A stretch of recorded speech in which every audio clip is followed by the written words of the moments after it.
What's going on, everybody? It's your boy Durante, and I'm back at it again with another episode of Keep Talking.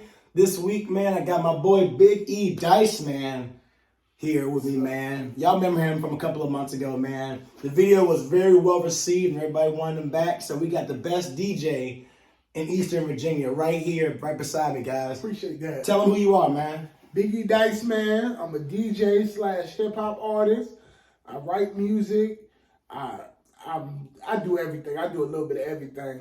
And, I'm an avid sports watcher. We're going to get to that. But, yeah, I'm constantly dropping music out, a bunch of music out on Spotify, Apple Music, Google Play, Amazon Music, everywhere. iTunes, wherever you can think, my music is there. Hell yeah, man. This guy's been grinding for a long time. I know I spoke upon on our last video, but I've known this guy since college, since about 2013 or so. So, man, this guy is highly respectable, and I'm glad to have him here on my platform. So, guys, without further, hesitation, let's get right into it. We're talking about this past week in football, and that shit was wild, man. Yes. This nigga's a Dallas Cowboy fan. I don't know where he got dropped on his head as a baby. But, man, before we even get to that, I want to talk about the Baltimore Ravens and Miami Dolphins, man. Because that right there, what? Who could have saw Tua throwing 6 touchdown passes? I know, man. Bro, what defense would they call it? Lee Waddle and Hill open? Tyreek Hill's the fastest player. There's no way he should get behind you. He's the fastest player in any sport besides track in the world. For real. Rugby, basketball, anything. Yeah. And you leave this motherfucker wide open. Not once. You let him get behind you. And if you're ahead by so much, right? In football, you should be playing. Yes. Let it all be in front of you because they're going to try to, take deep shots. Man, these guys were playing cover 2 shell the whole fucking game. And they're just letting, I don't know if that was a great comeback or just bad coaching. Because it's bad coaching, you can score at will, and they just kept scoring. It's like Baltimore didn't control the ball. They didn't have no. If you scored 28 in the fourth quarter, that means you were just giving up possession after possession after possession. Then for your defense to go, shit, they got behind me. They got behind me twice. Let's play prevent. Fucking anything in front of us, we ain't gonna stop. But nah, let them get. I still, man, football sometimes is a head scratching. Literally, the score, folks, was 28-7 going. No, it was 35-7 going into the fucking fourth quarter. 35-14. No, it was 7. It was 7 because remember they scored 28 in the fourth quarter, so it had to be 14. All right, yeah. 35. You're right because they scored at the end of the fourth quarter. That was Jalen Waddle. Yeah, Jalen Waddle scored. That's right. And by the way, if Tyreek Hill was not in the NFL, I think Jalen Waddle would be the fastest guy in the NFL. He's that fucking fast. I drafted him on my fantasy team. I was so happy to see, but the only thing that pissed me off, I seemed like I faced everybody that had Tyreek Hill.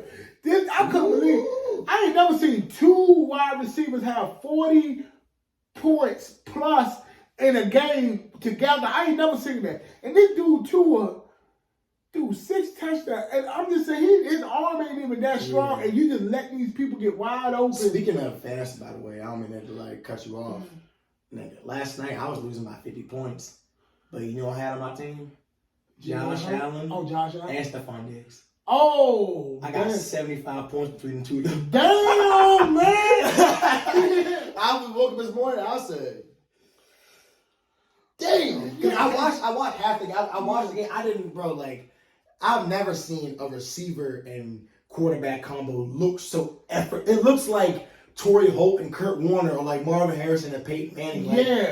When there was one play when Stephon Diggs ran up, to the line, he looked at Josh Allen, he pointed at the corner and was like, and then he literally it was a run play, but Josh Allen just took the ball and gave a quick hot screen and shook the fucking corner.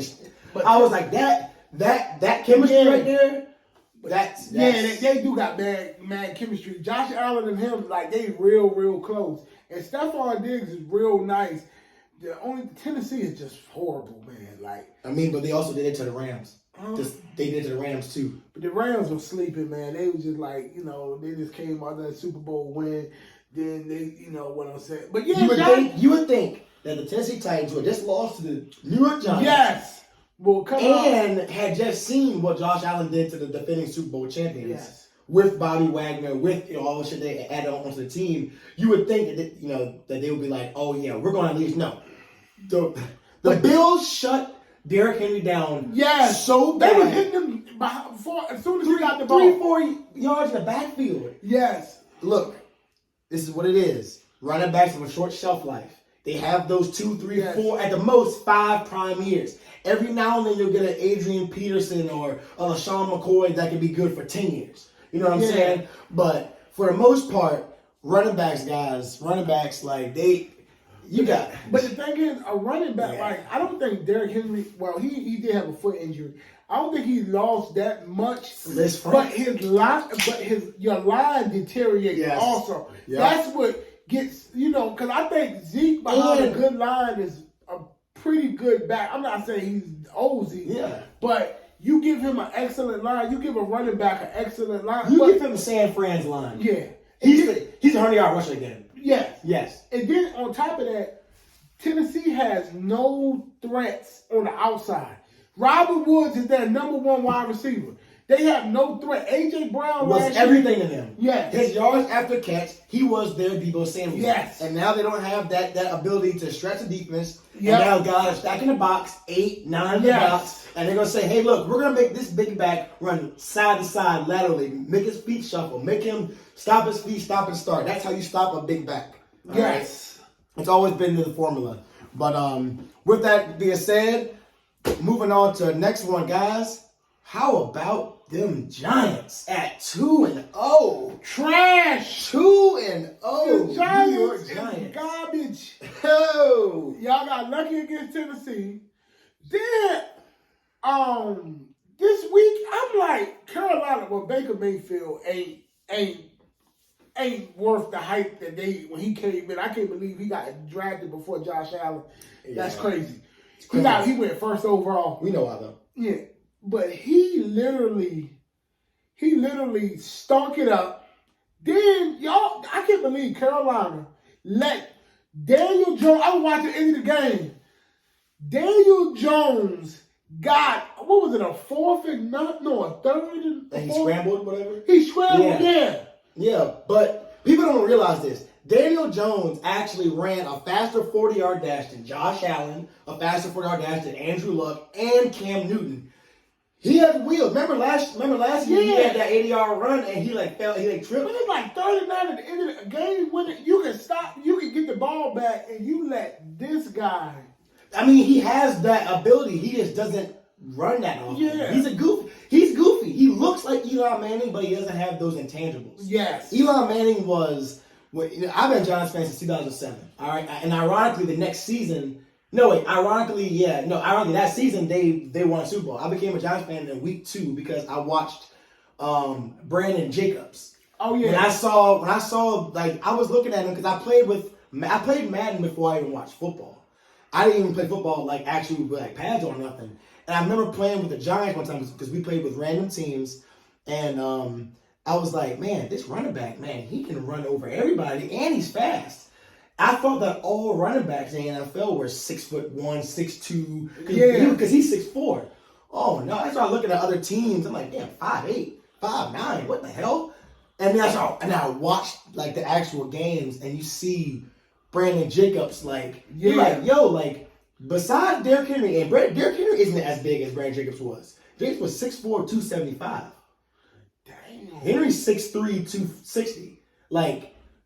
I mean, I don't think there's ever been a back, maybe beside, like Mike Allstock or, even then, those were like fullbacks. Yeah. You know what I'm saying? But like, I looked at Brandon Jacobs as just like different kind of like, kind of back. And then we also had 2 other backs, Derek Ward and Ahmad Bradshaw, the back of Earth, Wind, and Fire. Had 3 backs, 2 back over 1,000 yards and 1 back who had 500 yards rushing and receiving. People don't credit Eli Manning a lot for that season with Plaxico Barris and Jeremy Shockey. Like, Eli Manning won 2 Super Bowls and 2 Super Bowl MVPs with 2 Super Bowl game-winning drives against Tom Brady. And you can say whatever you want. That was a prime Bill Belichick's defense with Teddy Bruschi, with Willie McGinnis, with Rodney Harrison. Yes. He beat him twice. His own brother, Peyton Manning, couldn't even beat him in divisional rounds, in AFC title games.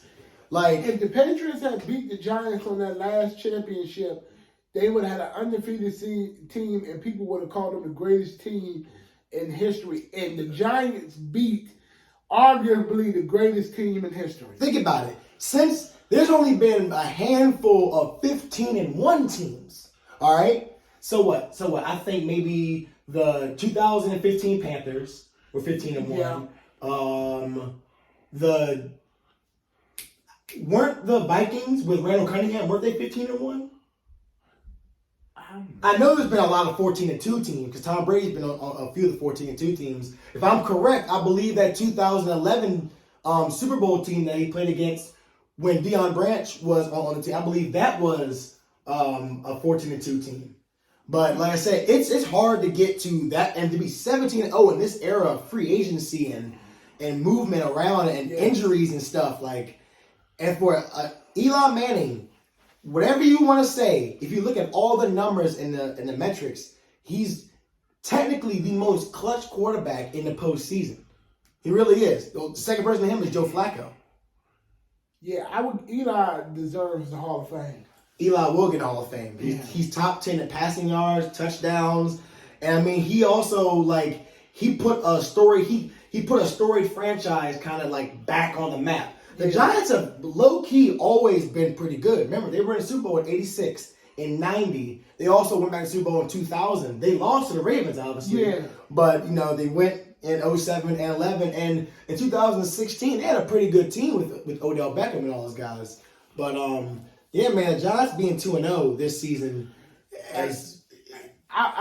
You know why I like the Giants being 2-0 the most? The thing that I like about the Giants that the Cowboys are going to come in town and spank that ass. No holds barred. We whipping that ass hands down because the Giants ain't played nobody. The Dallas Cowboys are like that. Are like the one homie that sells dope, but he only sells dope to people that are slow. He posted up outside the special ed clinic like, hey, I'm about to sell Freddie some of this damn dope. Freddie come out there, and he like I can get Freddie's ass. You know what I'm saying? But no, man, the Cowboys defense is something vicious. They're something vicious, all right, but they're gonna need it vicious for the whole season because honestly, even when Dak was playing, look here, I know what Dak Prescott is. Do you know what Dak Prescott is? And it's gonna hurt a lot of people's feelings. You know what he is? He's Tony Romo wearing number 4.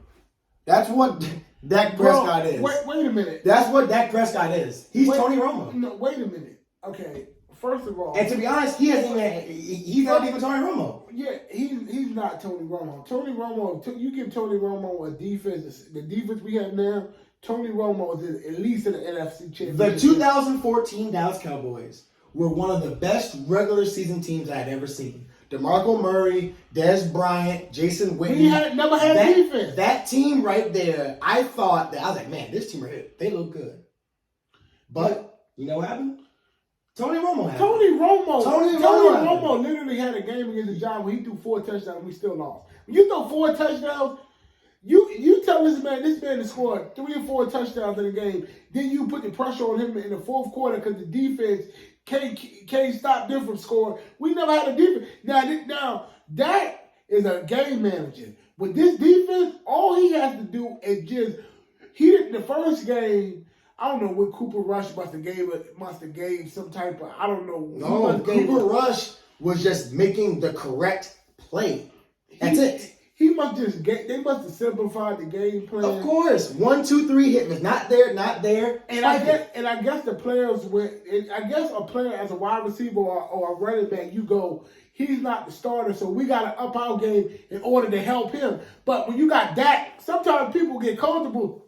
Like, we know Dak is known to try to make a play or make something happen. So, we just here with him, but we not going to bring our best foot forward. But when you know somebody, you might be like, that's like if you're on a job and you working with a certain crew member. you know this guy he's the best at what he do, so you might just slack back a little bit. Mm-hmm. But when the other guy that comes in like, this guy don't know what he's doing, so I'm about to make sure I'm on my A game to help him so we can get this project done. Yeah. So that's what I think happened with Cooper Rush. But I think that once he come back, I hope they let him fully heal. I hope Cooper Rush, well, we're going to get that easy victory against the Giants. So we'll be 2-1. The division is the only thing we worried about. It's not us you got to worry about. Huh? Ain't us you got to worry about. Really? Yeah, them Eagles. But the Eagles, you know what Eagles, look, listen to me right now. What Jalen Hurts did last night against a very athletic Danielle Hunter and that defense that Minnesota has. They not Dallas. See what I like.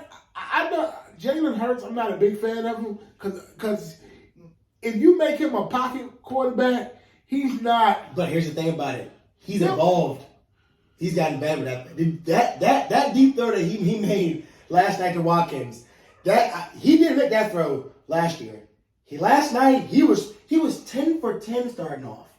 You know what I'm saying? And he was throwing to 9 different. He was all over the field. I saw the graphic. Dude, look here. With Alabama, he wasn't a thrower. He got under Lincoln Riley. Lincoln Riley made him a Heisman candidate, but throwing the ball. They only put that score should have been like, if they were really nice on offense like that, they would have did what Buffalo did to Tennessee because Kirk Cousins was just giving them the ball. Cousins said, fuck it. Here's the thing. They're younger, and Nick Sirianni was playing to not lose more so than playing to win. That's what a lot of young coaches try to do. Mark my word, they won't do that against Dallas. I'm telling you. See, he hasn't played no good pass Dallas yet. This is one thing I say about Dallas. Every year they're going to win a game that they are not supposed to win. I don't think that it was the game that just passed, but we don't know. They win a game that they're not supposed to win. 2009, when the Saints were undefeated, they beat the Saints, okay? Yeah. They win a game and they're going to lose a game that they're supposed to dominate. Last year, the fucking Raiders. The year before that, the Bills. And it happens at the worst times, too. Thanksgiving. It be on Thanksgiving, too. When y'all remember Mr. Trubisky on Thanksgiving a couple years ago? That shit made my day. The Cowboys love to disappoint me on prime time. They will hurt your feelings on Thanksgiving, but they'll show out on a Sunday at 1 o'clock. On Sunday at 1 o'clock, they'll tip the field, man. Everybody is a Cowboy hater. So then everybody get together on Thanksgiving, you watch the game, then you got to hurt it. And they do it worse. They do it bad. They'll come out on the first drive of Thanksgiving and score. Everything going off, confetti and stuff, and then fumble. Interception. And then it'd be against like the worst teams too. And I think this year y'all play the Giants or the Giants or Lions on Thanksgiving. If it's the Lions, you're gonna lose. I tell you right now. No, the Lions look good. No. They look good. But they played 2 bad defenses back to back. The Commanders and who else they play again? Week 1? Philly. Philly's not bad defense. Philly's not bad defense. Darius Slay, they're not bad defense. I'm telling you, the Cowboy, all I gotta say is Michael Parsons. When that boy you can't block it. Like, you can't. Now, if DeMarcus Lawrence can go back, can get some of that prime before he signed that contract, bruh. But Trayvon Diggs is a beast with it. Now he ain't getting interceptions. Now he covering like he has to. He has to because he was a feast or famine. He was a modern day Asante Samuel. You know what I'm saying? He's doing all this. I'm gonna jump the route. It was there. You know what I'm saying? But now he has to work on his craft. You know why? Because if not, you won't be a corner for long. You won't be a corner for long. Them guys, the goddamn safety. You got 12 interceptions. How many years? Yeah, 12 interceptions. But he also gave up like 15 touchdowns. But that 12. Yeah. He gave up a lot of touchdowns last season. He didn't give up no 15. He gave up the most receiving yards last season. Look at the stat. Trayvon Diggs gave up the most receiving yards, but he had the most picks. Also look back to all the best seasons by cornerbacks. Most of them have been feast or famine. Now, there's the outlier, Darrelle Revis, Deion Sanders, Nami Asuma, whatever. But, for the most part, most guys are taking a chance on the ball. He's covering now. Like, Jamar Chase, not. But then again, when you good cornerback. You say that Jamar Chase didn't get nothing. What did T. Higgins and what did the other guy get? You know what I'm saying? Like, there's a whole point for that. Like the Bengals could have won that game. Even with all the fucking sacks, whatever, they still could have won the game.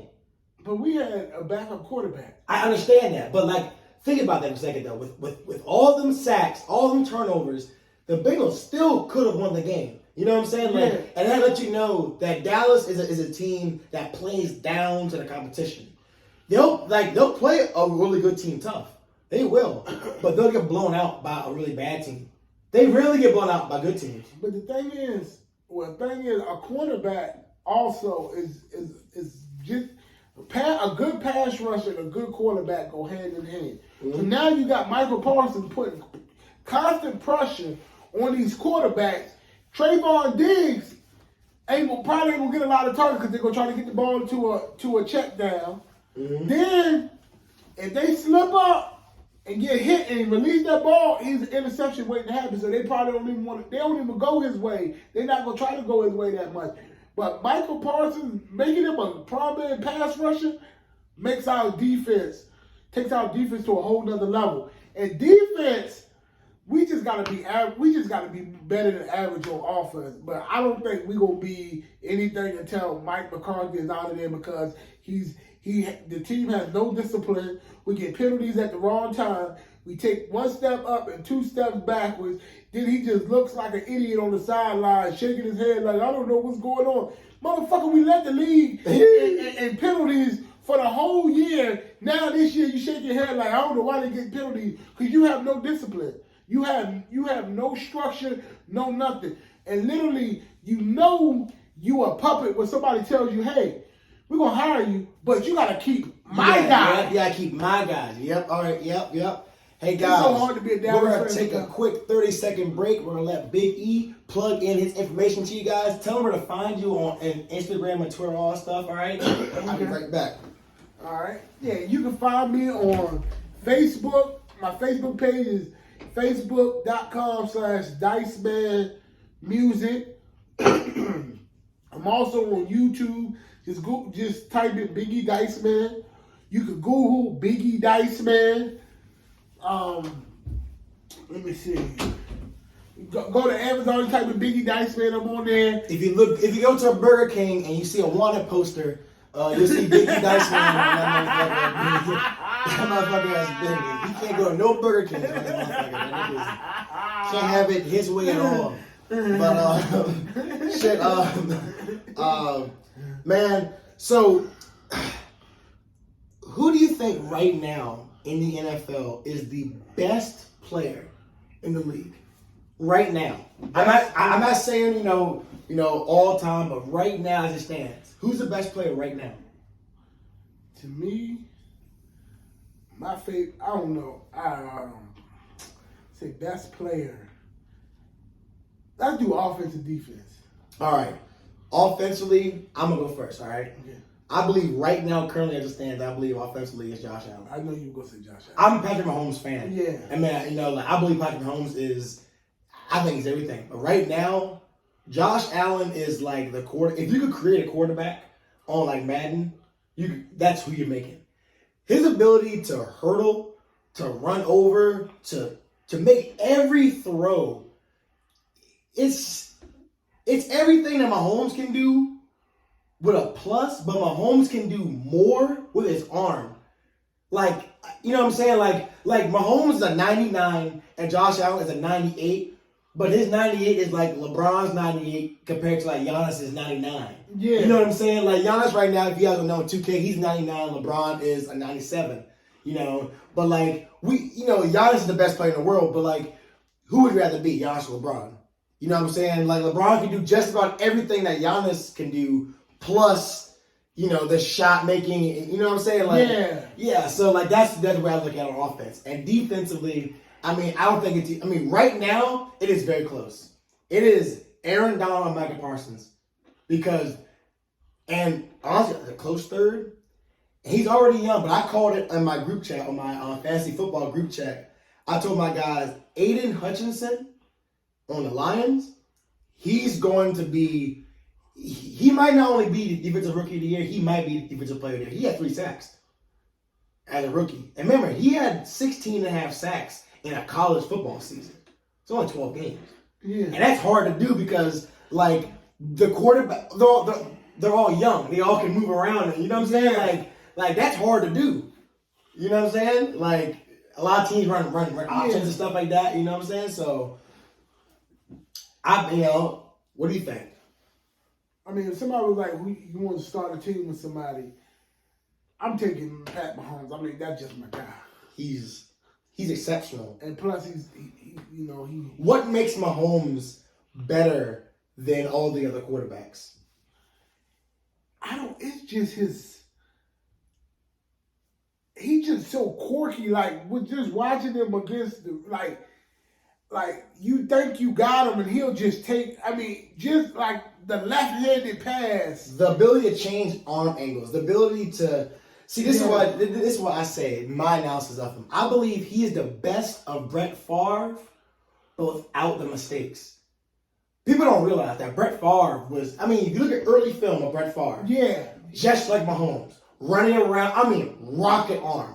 Brett Favre, Jay Cutler, Jamarcus Russell, Patrick Mahomes. These guys had rocket arms. Yes. Mahomes has so much control over that arm. He played baseball. I hark back to that 4th and 9 play when he ran through the ball across his body to Tyreek Hill. And it's like, I'm not saying he threw it as hard as he could, but it looked like he was putting everything he had into it. You know what I'm saying? And I just feel like Mahomes just has he has all the qualities of a backyard quarterback, but with a professional arm. Yes. And that's just what makes him so effective. The ability to change arm angles, the ability to move. He's more mobile than people give him credit for. You know what I'm saying? He can get out of pressure. When he gets set, it's normally in the pocket. Yeah. You know what I'm saying? He's a combination, what I would say, he's a combination of Aaron Rodgers and Brett Favre. Because sometimes he'll make those Brett Favre mistakes. Yes. He'll go and, He's a green light. Yeah. Green light. Yeah. But it's now watching him this season, it's people are how's he going to look without Tyreek Hill and stuff. He's accurate as fuck. He has always been accurate. That's always been his thing. It's not like he's a big arm guy that can't put the ball on you. I think with McCole Hardman and the guy Watson, they have guys that can stretch the field. Yeah, Juju. And with Juju, he's gonna catch all the intermediate routes, and they can run the ball. Yes. So I think that that's an argument with Patrick Mahomes. I just really like the fact that Josh Allen has such a large skill set. He has the ability to run like a prime Cam Newton and has the ability to throw almost like no other quarterback, almost. You know what I'm saying? Yeah, they say he got a stronger arm than Mahomes. Yeah, he's much bigger. Yeah. He's 6'5", 240. And I don't know. He's nice. It's weird because sometimes it's just some players that just don't strike a chord with me. I don't know. I guess it's because that's like me with Kevin Durant. I'm the biggest. I love LeBron. I think LeBron's the best player ever. I think that what he's done and it's just look here, man. To think about something right now, to do something for 20 years. All right, last season to me was so impressive. Everyone's like, oh, they didn't make a playoffs and all stuff. He averaged 30 points. No, he didn't. He averaged 30. LeBron averaged 30.1 points. No, he last didn't. season. Last season, he averaged 30 points. Look it up. He averaged 30 points. I'm telling you, he didn't. Look it up right now. He averaged 27. Last season, LeBron James averaged 30 points. Look it up. We're about to blow Big E's mind or whatever. But, yeah, this is the second highest scoring average ever. Back in Cleveland, I think in 09 he averaged 31. But LeBron averaged 30 points last season. No, he didn't. Yes, he did. 2021, 2022. 21. Yeah, this past season was 2022. 2021, 2022 season. You're talking about the season that they won the championship. He was 25-10 that season. Okay, he did. Okay. He had 30 points last season. Oh, yeah. Because Joel Embiid led the league in scoring. But LeBron would have got it, but he didn't play enough games. Yeah. Yep. Yeah, LeBron. Remember, he dropped 56 against the Warriors. Yeah. 56-10. Yeah, I mean, it's hard for me because he can think about it. In year 19, most guys, if even playing, oh, he's an anomaly. Like the bumps. Yeah, You know what I'm saying? he's an anomaly. But man, LeBron is a great player. The 2018 playoffs. The 2018 playoffs. What did he do? Oh yeah, that was phenomenal. That is the greatest playoff stretch. And people want to say that Kawhi is better. No. LeBron swept. He swept Toronto. He swept the 60 win. I thought you were talking about just the finals. The 2018 playoffs. He swept. No, the greatest playoff run hands down. 2016 finals. Huh? The 2016 finals is the greatest playoff run ever. No, you tripped. Down 3-1. Down 3-1. Stop Down it. 3-1. Stop They come back and they beat the greatest team of all time. What? Not the greatest team of all time. 73-9. That's just regular season, man. That won't nothing. Unanimous MVP. 4 All-Stars. Nah, bro. The greatest run in history, hands down, is Dirk Nowitzki. Stop it. How is that the greatest run? He beat the Lakers. The champ beat Lakers. He beat He beat the Lakers. He beat the Spurs. Did he beat the Spurs? Yeah, he beat the Lakers, beat the Spurs, and he beat in the conference finals. I think it was the Nuggets. Wasn't it Nuggets with AI and Melo? Was it? I'm not sure. I'm not sure. I don't want to get quoted on that. He went and beat Mr. I said that was. That's the greatest run ever. And name it was okay. You what? It was all right. He was the only superstar on this team. See me. Okay, LeBron is one of the greatest. How was the? I'm a Laker fan. Wait. I'm a Laker fan, so it was hard for me to have him come to our team. So because anything we do, whatever he do, is just glory on his name. But me, I mean, even though Kobe won't as efficient as LeBron, I've just been a Kobe fan. It's kind of like, it's weird in the context where you kind of like, you just pick one or the other. But me, during the whiskey, what he did, because LeBron went to Miami and teamed up with Chris Bosh and Dwayne Wade. And that year, I don't even think, what was the year? I think it was that year when they lost. They lost to the Heat. No, they lost to the Mavericks that year. Yeah. 2011. Yep. LeBron's first championship, the one when they first won. The next year, I don't think they beat OKC. I don't think they should have beat Boston. Do you understand what kind of game LeBron had? But that was the game. That's the meme when he's looking up with the headband. That is what people said was his greatest playoff game. Remember, he shot 73% from the field, 45 points. I'm gonna tell you what you need. Those same guys, Ray Allen, Paul Pierce, and Rondo and Garnett, they teamed up because they couldn't beat a 23-year-old LeBron. That's why they were old and past that. Exactly. So they was all squad, and guess what? LeBron got their ass.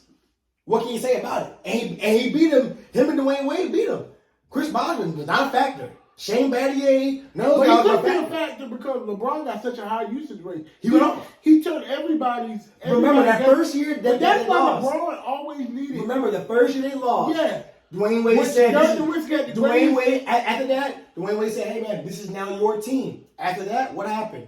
They destroyed OKC in 2020 finals. I don't know how OKC made it. And then the next year, what they do? Who they beat? The Spurs. They had a 20. That was the greatest, in my opinion. Yes, the Warriors had the 73 and 9. That game, the Spurs, season, Spurs single-handedly almost. 2013 LeBron is the most dominant player, but I can't say it because now I think 2021 Giannis, but 2013 LeBron was the most dominant player on both sides of the court. The Spurs, they beat the Spurs for when a Ray Allen shot. They was willing out. They didn't beat him on that shot. That shot they sent him to a game 7. I know, but they was willing out the championship. And then when the Spurs got back there the next year, what that finals? Yes, they beat him at a record. Okay, he got. That's because Chris Bosh had blood clots. Ray Allen had aged out. Look, Chris Bosh didn't have blood clots. He had. He was starting to have injuries in that season. No. Dwayne Wade was breaking down as well. Because they got a big contract. Because Bosh got he didn't. He got a big contract, whatever. But he was already having injuries and stuff as it was. Nah, you still you don't go out like that. You the greatest player. You don't go. I mean, they got dominated. The Spurs, the most dominated series I've seen. LeBron has been on the opposite end. I mean, I'm just saying, in order to be the greatest, they got shot out of the gym. Danny Green, Patty Mills shot him out of the gym. I mean, that's what happened. They got shot out of the gym. And Kawhi Leonard, a young pup, he got destroyed.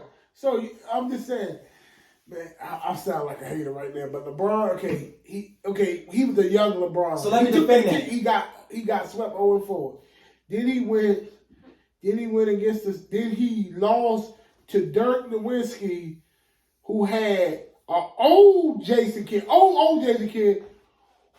He had Tyson Chandler, who's probably was right at the end of his prime.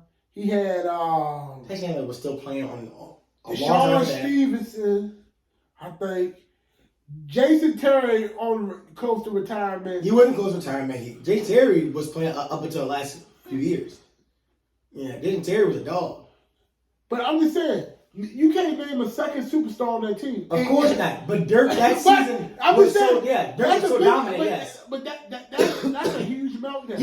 He's literally besides Tell me that was a big meltdown. Hakeem was a center, but he's the only power forward in modern time besides Giannis really to lead his team to a championship. Okay, that's okay. No, Tim Duncan. Tim Duncan didn't lead that fucking team. Yes, he did. He didn't lead that team. Yes. David Robinson. What? David Robinson. Tim Duncan got 5 championships, bro. Yeah, with Tony Parker. But he was the anchor. And Greg Popovich. He was the anchor of that team. Do you remember in 2005 how many points Tony Parker scored? Do you realize what he averaged? Yes, I understand. Tim Duncan was a blocks. Yeah, I get that. A double. And a young LeBron in 2006 or 7. Like I said, LeBron has done things that only up to this point Luka is approaching. I believe in the next few years Luka will be the face of the league. I love Giannis. Yeah. But Luka has that. He's a smaller guy. Not everybody can relate to Giannis. You know what I'm saying? Luka has that Steph Curry kind of like look to him, and he has that. Look here, say what you want about Luka. Luka Doncic by himself has terrorized the Clippers. All right, he by himself, Luka Doncic right now by himself is an offensive engine just like Steph Curry. All right, I believe that Luka is going to end up with more points, more assists, and more rebounds. He's not as efficient as Steph Curry. He doesn't have to be because when he gets to where he wants to go. So you said if you have a high usage rate, if you got a high usage rate, he's a better James Harden. I'm just saying, he's a better James Harden. He wins. Okay. Oh yeah. If you got a high usage rate though, you're going to have all right. I mean, Kobe had a high usage rate, but at least he had a point guard.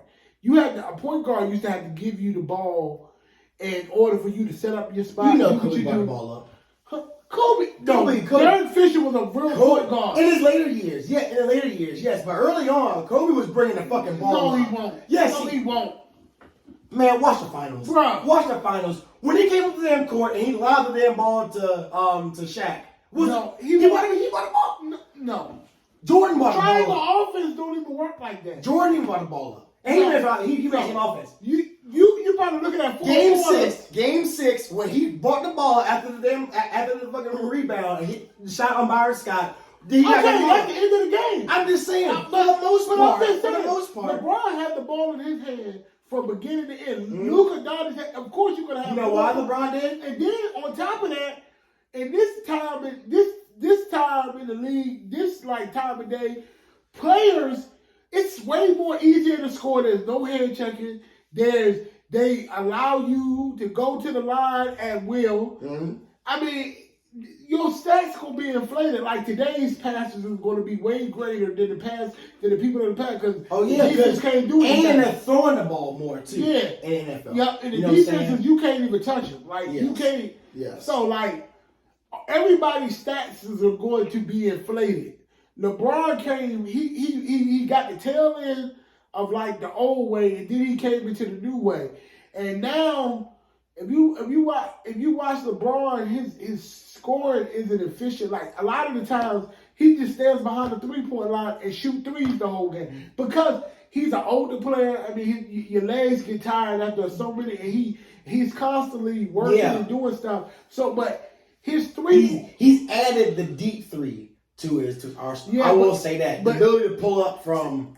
Yes, see, Skip is the ultimate hater, but Skip said LeBron shot out of so many qualified players. Yes. He shot like one. Yeah, he was 92 out of 100 some qualified players. But LeBron, you know what? I gotta stop. He has to have it there. He has to have that shot to respect it, so he can still drive past you. I gotta stop being a LeBron hater. That man is a great basketball player, great entrepreneur. He put his friends in and he plays for my Lakers now. So I respect everything LeBron done. LeBron, he changed the league up a little bit because now you got everybody trying to team up with everybody. But other than that, LeBron he's great. I mean, like you said, he averaged 30 points in his 19th season. Yeah. LeBron has been. I mean, he's out. He's over. He's literally went past his hype. That hype came out to be. He's past it. Yeah, he's surpassed the hype. He surpassed the hype. I think he's the only player to ever do that. He's the only player to have that much pressure on him. Yeah. No one has ever come out, Sports Illustrated at 14 years old, has all of his games on TV. He's 15, 16 years old.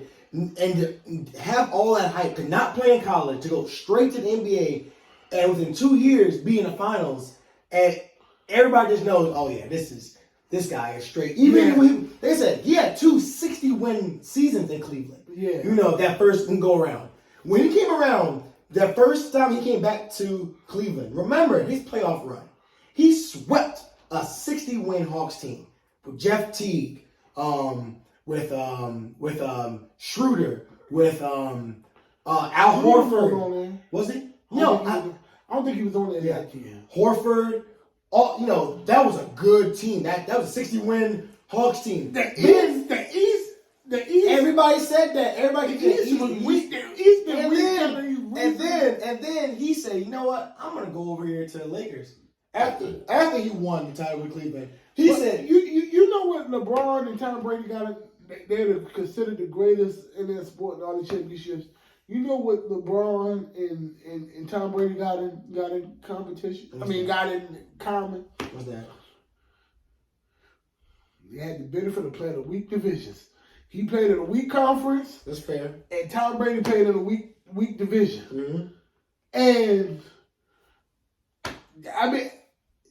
building a dynasty is just about LeBron, and he's had like the best health. I'm telling you, recent past year, which is expected you get a little older, he's had the best health of any superstar ever. But like the East was always a weak conference to me. Like till recently, now you put LeBron back over there, he ain't doing what he was doing. He's older, but I think even if you put a prime LeBron back in the East. Right now, it's too much. Like I never respected Toronto back then. Atlanta, nope. Who else was over there? Back in that time, shit. I think the Celtics were still good. Look. Honestly, the way that I look at it is that LeBron is a transcendent type. Oh yeah. He LeBron is like. If you wanted to build a basketball player, you build LeBron. Yeah. Because passing, assist, whatever. Yeah. Sometimes I just wish he had more of that, like, when he was in his prime, like, I wish he had more of that Kobe attitude, like, fucking let me get 60. When he put his head down, I'm going to go. I'm going to go get 60. Yeah. But those games were games where, like, he had to. Yeah. You know what I'm saying? I think he could have had, like, the most 50-point games, all of that, but he wanted to get everybody involved. And you can't hate him. That's playing basketball the right way. Yeah, he played that. Yeah, and I want to see his kids make it to the league. Like I want him to play with his son. I want to see that. I hope Barney make it to the league. Cause I actually want to see that. Like that would be dope. Like that's super dope. like he got a great family. LeBron is the man. Like I'm just in the basketball team. I'm just a Laker fan. I'm Kobe fan, and us Kobe fans sometimes we get stuck on this one. We get stuck on Kobe. We kind of look at the other person. That ain't Kobe, but LeBron is that guy. He's top 3 on anybody list. And if you ain't got him in your top 3, then you tripping. Hell yeah, man. Hell yeah. Much shout out to LeBron, man. Yeah, I know that you, man, you're a college educated guy, you know what I'm saying? So have you been, reading up much about, China, Taiwan, or Russia and Ukraine or anything? Anything about these international stories? Not that. I know Taiwan is something with semiconductors. They're the largest manufacturer. So I'm trying to give you a little rundown about kind of what's going on, because I have a whole, segment of my channel that's dedicated to prepping and shit like that too. So so with the situation going on with China and Taiwan right now is Taiwan is a breakaway province from China. In the 1950s, the nationalists stayed in China, creating the CCP, the Chinese Communist Party, and Taiwan became a democratic, area of its own. So Taiwan is like the United States or like South Korea. Okay. They have a president, they have, Congress, they have all that, and they have their own military and whatnot, but they're still, under the eyes of President Xi, whatever, is they're ours. They're united under this one China policy, okay? And the United States is obligated to defend Taiwan in case of aggression, okay? So what's going on right now is over the last few months, China has been, incurring on their airspace. They've been flying jets around. They've been shooting missiles over their island and shit like that. Basically trying to like provoke them and intimidate and whatnot. Because what's happening right now is that in the world stage right now, we're in a global recession.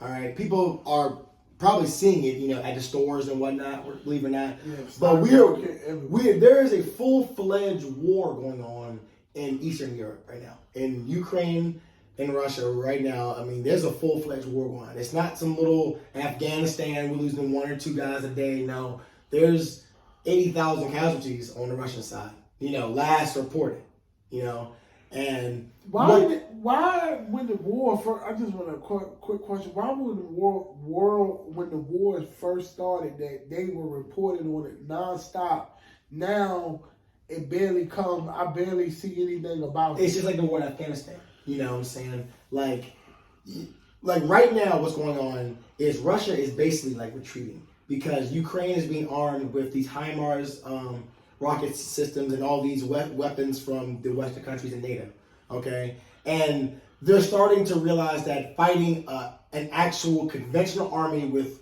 real weapons is a lot more harder than Chechnya or Syria or, even Afghanistan back in the late 70s when they went in. So and they're basically like saber rattling saying, hey, the only reason why this is happening is because the West. They're trying to get a lot of nationalistic support amongst their people because hey, look, like now the United States is trying to attack us now after they've given us all these sanctions. They've taken away McDonald's, they've taken away all our credit cards and stuff like that. They're trying to attack us. And what's happening is people in Russia are starting to see, hey, wait a minute, like this little special operation, that's what they originally called it. Yeah. They said you guys were gonna go in there, take Kyiv, that was gonna be Russia now. No, it's been dragged out. My brother's not home, my dad's dead, my cousin's at the war, what now is going on? So now in Russia, a lot of the moguls and the media guys are starting to ask, hey, what the hell is going on? And right now we're at a very we're at a very scary point because a lot of people don't follow this. Right now, Russia is back to a corner in which they're retreating, and they're supposed to be the second, largest, world power military in the world, and they're basically taking a lot of embarrassing battlefield losses. You know what I'm saying? You're talking about a country that for the longest time had nukes pointed at us, and there's been a lot of talk about tactical nuclear weapons, low yield nuclear weapons over there. And like, with all that going on, with everything that's going on in Taiwan, everything that's going on in Uzbekistan and Armenia, Pakistan, and India, it just seems that, like, I feel like a lot of people here, we get lost in the Johnny Depp trial and the fucking, all this bullshit, going on here, fucking Ron DeSantis and Trump and all that we're not looking at, like, why is the prices of stuff so high? What is going on in the world? And I feel like more people need to be open and more receptive to the shit that's going on, because it affects us. China shut down a lot of their factories with Walmart and stuff. That's why, a lot of the supply chain stuff's going on. COVID has been really ravaging them. They have a zero tolerance COVID policy. If you have COVID, you can lock in your house. They lock down a whole city if 3 people have COVID. And their cities aren't like American cities. They don't have 300,000 people in a city. They have 4 or 5 million people in a small city. There's 1.5 billion people in China. 4 times as many as here. And a lot of people don't understand that stuff. That's more than 4, because it's over 350 million. Yeah.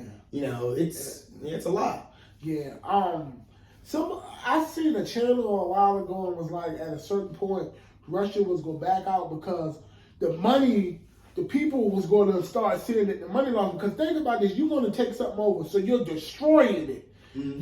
You're losing people in the military. Then you're using all these funds for military operations. Then you're destroying something you're trying to take. You're trying to take over. Now you got to take and fund and rebuild everything that you destroyed. It's like you in a lose-lose. You just losing capital. Now the world has put sanctions on you. Mm-hmm. Nobody out of certain countries will mess with you. So now you're just losing money and money and money. And once you start losing money, that's when people go, whoa, hey, wait a minute. Hey, brother, I know we put you up here. But we'll take you down. We'll put you to the side. You see, but the thing about what's going on in Russia is that the scary part is that China and North Korea are aligning themselves with their values, and they're aiding them with, fuel and different kind of resources and whatnot. So the last thing that we want is a World War III type scenario with all these allied nations up against, the big bad North Korea and all that. Because remember, it took 2 nuclear weapons to end World War II. All right, I forgot who said. I think it was Mark Twain or Albert Einstein. I'm not sure, but they said, I'm not sure what World War III will be fought with, but I know that World War IV will be fought with sticks and stones, because there won't be shit left. You know what I'm saying? Because, now that we've crossed the nuclear threshold, you know what I'm saying? Like, there's no going back. Yeah. I got a gun pointed at you. It's a lose-lose. It's just, all y'all world powers just sit down, find a way to come to a, you basically got sociopaths talking to another sociopath. Mm-hmm. Well, find a common ground. All y'all like money. Find a common ground to come together and find out a way to maximize y'all profits. Even if y'all gotta tax everybody more just so y'all can make more money to feel better about yourself, do that. Just stop the war, stop the fighting, because everybody already got enough stressful stuff going in life. You don't need to be worried about another world war going on out there. Everybody come to the table and figure out a way to maximize your profits.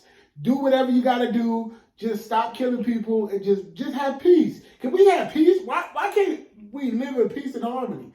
Like, what's so hard about that? Big E wants a piece of fried chicken. Huh? That's what he's thinking. A piece of fried chicken or a piece of pizza. You know what I'm saying? Man, I walked in this dude's crib, man. This dude, I almost left. He was putting lube on a hot dog. I was like, what the? I was like, yo.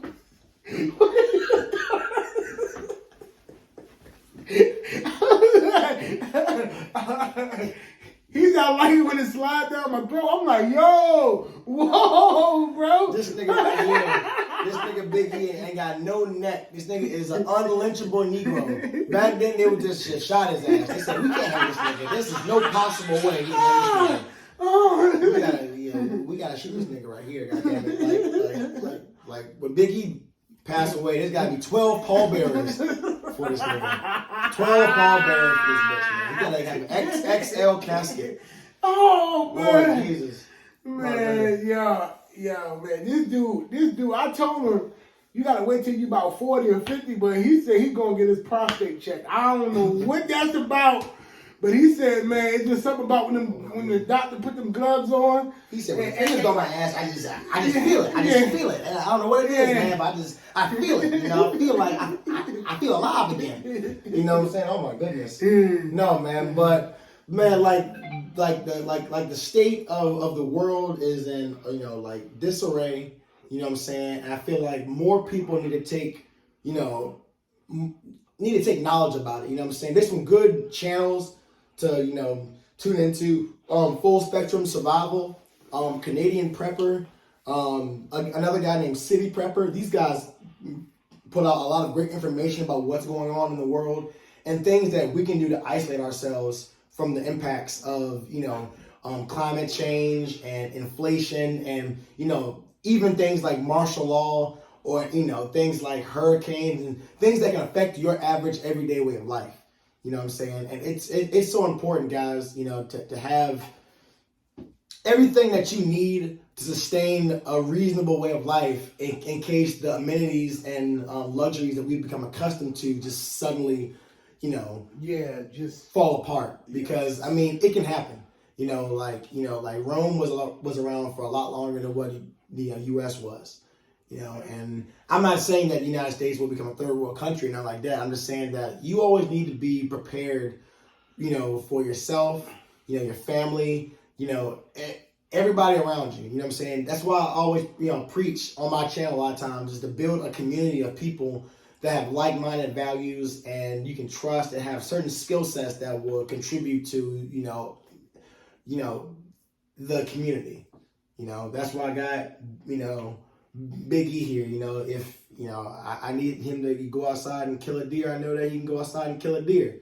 You know what I'm saying? He's like Yoda.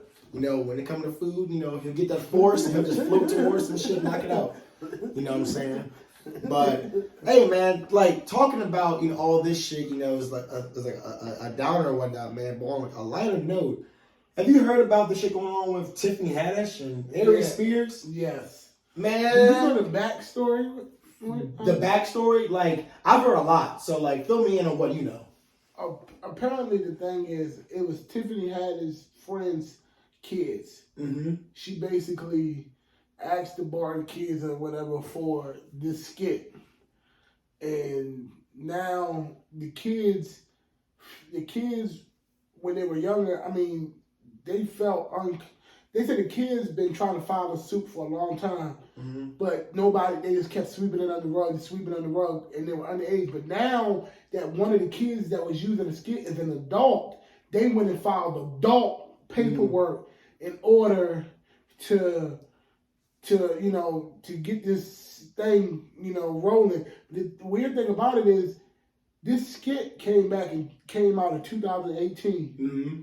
And what you call them, it didn't pop up until he said something about Lizzo. Yeah. Which is weird timing. But it might, or it could have just been the fact that the girl just turned the legal age for her to file the paperwork. Mm-hmm. But the thing is, it's Tiffany Haddish's best friend's kids.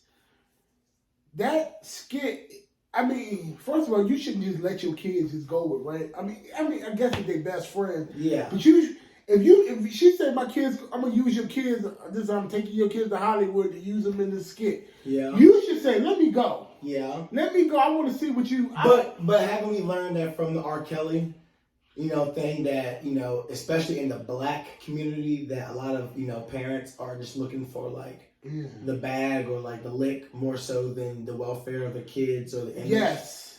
Yeah. I mean, I believe that's one of the contributing factors. Yeah. I mean, when you have an impoverished people and you take everything from them, of course, you can dangle money in front of them and they'll turn on each other, kill each other, do whatever in order to obtain the things that they see that other people have. In the 40s, J. Edgar Hoover and the FBI put out a report saying, I think it was called the American Negro, whatever, and it said, I could be wrong about this, don't quote me guys, but it said that when you give the American Negro sufficient allocated resources, they are no more harmful and no more dangerous than any other person.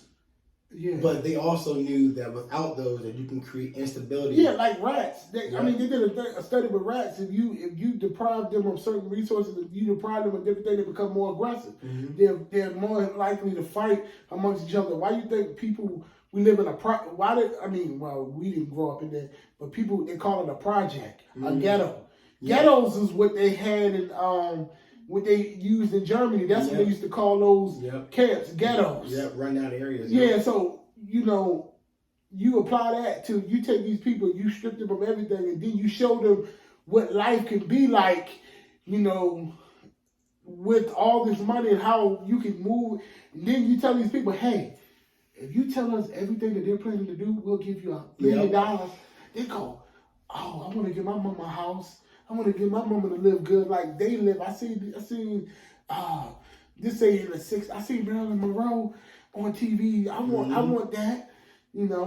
Tell us what they're doing in their party, with the Black Panther Party. Yep. What you call it. Yep. And here's $1 million. And then that's all you have to do, because you go to a poor girl, you tell a poor girl, hey, I'll give you, I'll give you $100 if you walk in Walmart and flash everybody. Mm-hmm. She'll be like, $100 to somebody really poor. You didn't meet in front of another line. Yeah, it's like, okay, I'll do that. That's all I gotta do. You tell that to a girl that got money, get out of here, because you can't. But when you never had nothing in your life, and they can get you to do whatever they want you to do. That's why a lot of our people always end up turning or playing snitch for the other team, because they get the meat dangled in front of them. They're the hungry lion. But back to Tiffany Haddish's experience. That whole thing is weird. Like the skit with, who had to look at, I only see parts of it because the YouTube video I seen, they was blaring out like the extra weird stuff. Yeah. They were just blaring it out, so I just seen a part, and then I see how Aaron Spears was looking. I'm like, why do you think this is funny? Now, I think Aaron Spears is a funny comedian. When he's doing his stand-up, he's doing his impression. He's one of my favorite comedians. But that skit right there, it was weird. Like, it was just so awkward. It's nothing funny about it. I think Aaron Spears is a fucking weirdo. Yeah, but I'm just saying, then Tiffany goes, well, I didn't know anything about it. Like, all I did was was in the scene with the kid. But you had to see the finished product. Yeah, you had to. And why would you put that up? Yeah, like, why would you put it out? Like, why would you even, like, you'd be like, this is weird. Like, I would have been like, yo, if this I was the director, and we do the scenes, and then I look over and I'd be like, yo, this is weird. Yeah. Nah, we ain't doing this. I don't even, like, why would you? And I know people like some of the best jokes about sensitive subjects, but a comedy about a pedophile, that's not. It was a bad taste. Yeah, it's bad. Like, bad taste. You can't really make that joke. You can't really make a joke like that funny, because that's fucking trauma. That's trauma people never get over in their life. Shit like that, people change their sexuality, they get confused, they don't even know from some shit that somebody did to them when they was a kid. Yeah. And then a lot of times it's their family, like, that is like, you can't make unless you're trying to be harmful and be mean to somebody, and just say, a girl said something to you that you didn't like, and you a hateful person, you say, and that happened to her, that's the only way I could ever see somebody, like, trying to make, I ain't saying make the joke acceptable, but if you're a hateful person, you would use that to hurt somebody. Yes. But not to make it a laugh. You can't make that a laugh. No, that's just, like I said, I found it in bad taste, and like I said, I haven't seen like the whole video. I've seen snippets and stuff and everything, but it's, like I said, it's in bad taste. I feel like it's just another, step back for black comedians and black, people as a whole, you know what I'm saying? Because it's a very embarrassing situation, along with like the R. Kelly thing and all that. I feel like it also shines light on the neglectfulness of the black parent a lot of times, and I feel like that needs to be, shed more light upon, especially, because, you know, we don't have, like you said earlier, the resources and the money and stuff to succeed. So we'll, you know, take just about any kind of lick to get ahead. Yeah, but you got to think about, you know, the black parent. Just think about how hard your parents worked, you know, growing up. It's like, how can they even really babysit you if they're working 2 to 3 jobs? I mean, not babysit you, watch you and help you grow up. If they're working 2 to 3 jobs, then you're left with a family member, and God forbid that that family member is a creep. Or the streets. Yeah. You know. So it's like, you put these people in these communities, you put them in their, well, they didn't have the education and the background to really go to school. They had to get out and start working, because I know what a lot of you know, minority families, as soon as you of age, you need to go to work so you can help us pay the bills. Or get out. Yeah. Yeah. You go to work or help us, you know, and I know there's so many people that literally, when they worked summer jobs to work, they could save all their money because they didn't have, their family was well off enough for them to pay. So when you have a savings, say you start saving when you start 16. Yep. Like, I don't want to put a lot of business out there, but I had one person that, one of my roommates at one point, his parents paid his rent in college.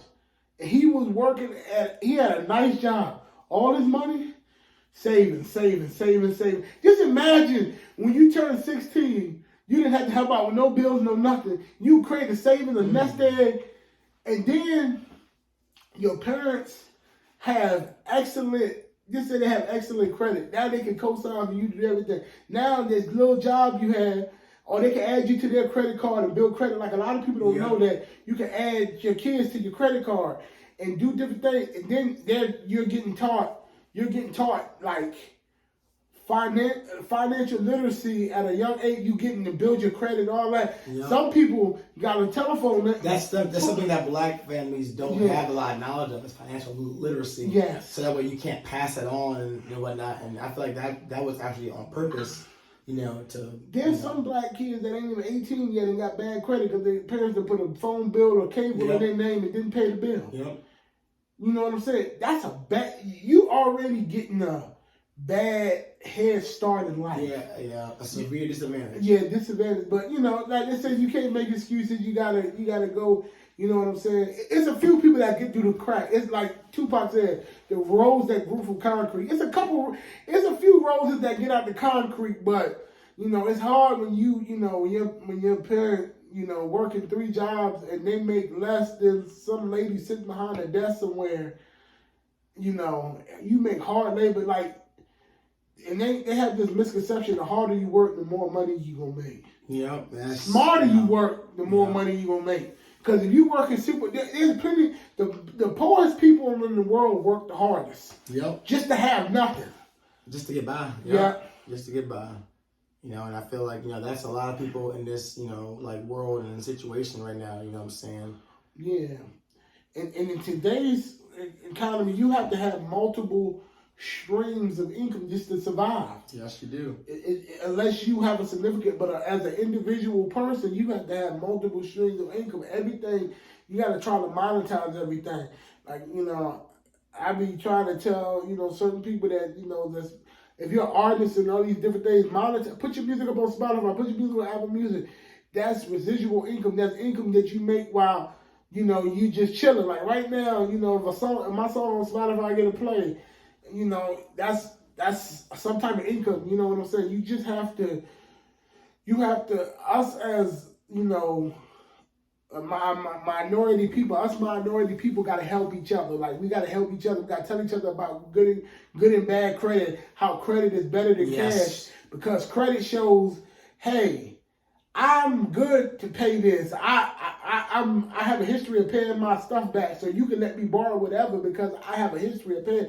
Cash just goes, you have money, but we don't know what you do with your money. History just credit shows how you are paying for everything, and it just shows a different thing. Yep. And we gotta have more talks about, you know, like stock market stuff, like the future, like, you know, EVs taking over and how investing in stuff like that could be today could pay off big in the future because that's where the market moves. Yeah. But our people we just worry about Day to day. Yeah, and we worried about silly. I mean, I love sports. I love talking about sports. But sometimes I just be like, it's certain people that I can call and have a conversation with, and we'll just talk about like what the future economy gonna be, or what the what I see, like what's something that you can have money invested in that'll return you money, like Apple, right? For example, Apple pays you a dividend. Mm-hmm. A dividend, when you buy a stock, a dividend is they pay you money just for having this stock in your just for having ownership. You're making money from the stock. Then on top of that, they're paying you just a portion. Said thank you for having us. Thank you for being a part of this. You know what I'm saying? And we just have to have more knowledge. We just have to, and we gotta stop tearing and hating on one another, tearing each other down. And we gotta cut all this violence out. And you know what I'm saying? There's people really out at war over these other countries, and they ain't got no choice. Y'all have a choice here. Y'all don't have to war with each other. Y'all don't have to let words escalate the situation until somebody died, and then that death brings other death because somebody want payback for the death that just got caused, and it's all over words or a female. That's crazy. Yeah, man. Those issues are like minuscule when it comes down to like the big grand scheme of things, Yeah. I just feel like we as a people, especially, as like in the black community, we got to come together more. Yeah. And we have to spread knowledge around our base and whatnot, you know what I'm saying? Yeah. But, yeah, man, like with all that being said, man, you got anything that you want to plug into the folks, man? Hey, you can catch, I'm about to release some new music in the next coming month. I got like 3 songs on deck that I just gotta pick which one I'm gonna release. Got a song coming out soon. I DJ every Thursday at Damon's, do the karaoke. It's super fun. It's always a good time. If you watch my Snapchat is Vodka Back. You'll see it's always fun. We always, I'm always having a good time down there. People come out just to have fun. Thursdays, then I'm gonna be in Mikasa as Tucker and Matthews on October 1st. I'm gonna be at Damon's October 8th on a Saturday. Both of those are Saturdays. Y'all come check me out. See me live in person. It's always a good time. We're gonna have fun. I only know how to have a good time. That my shirt right now says Biggie Dice Man, Supersized Fun. You know what I'm saying? That's how I'm coming. Like I know he got something smart to say. You know what I'm saying? The supersized swindler. Oh, yeah, man. He got a smart mouth with a 1.4 GPA. I don't know how that shit works. I ain't shit. But hell yeah, man. You guys gotta, plug into the channel, man. Hit subscribe, hit the like button, man, because I definitely appreciate it. Definitely comment below. Let me know what you guys think about the video. Let me know what I can do to improve, and let me know what you guys want to hear us talk about, man. I'm gonna try to get Big E over here more often. I'm trying to make it at least, like a once every week kind of thing, because this guy is great with conversation. He's one of the best DJs and one of the, one of the most truest down there people that I know around this area here, Eastern Virginia. So I hope everybody can stay plugged in, keep on, staying with your community and, just being the best person you can be and expand all your knowledge, man, because right now we definitely need it, man. So, keep your head up, keep grinding, and most importantly, guys, keep talking. Y'all have a good one, man.